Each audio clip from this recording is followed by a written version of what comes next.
સુરતની અંદર 10 થી વધુ ભંગારની દુકાનોમાં આગ પ્રસરી, જેમાં 84 ટોલનાકા પાસે ભંગારની દુકાનમાં આગ લાગી હતી। કબાડીમાં મૂકેલી 30 થી વધુ કાર બળી અને ભસ્મીભૂત થઈ ગઈ છે। 6 જેટલા ફાયર ફાઇટરની મદદ લેવામાં આવી છે અને ત્યારબાદ આગ પર કાબુ મેળવવામાં આવ્યો છે। આ વિગતો ત્યારે સામે આવી રહી છે, જેમાં દુકાનોની અંદર આગ ફેલાઈ હતી, લાખોનું નુકસાન થવા પામ્યું છે।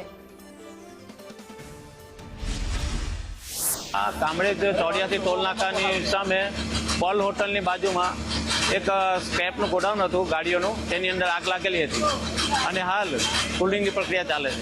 કેટલી ગાડીઓ હતી આપણે? ગાડીનો અંદાજિત આંકડો કહી નહીં શકાય। કેટલા કલાક છે અને કઈ કઈ ગાડી? હાલનો 2 કલાક થવા આવ્યા છે ગાડી કાબુ મેળવતા। કેટલી ગાડીઓ આવી પાસે? ટોટલ 6 ગાડી ઘટનાસ્થળ પર છે। પોલ હોટલવાળાએ મને ફોન કર્યો કે આગ લાગી છે, પછી હું આવ્યો ત્યારે 4 ગાડી બળી હતી। એના હિસાબથી બધી 20-25 ગાડી બળી ગઈ છે। ફાયર બ્રિગેડવાળા એ લોકો કામ કરે છે, હમણાં બુજાવે છે, પણ થોડી વધારે આગ લાગી છે તો બુજતી નથી।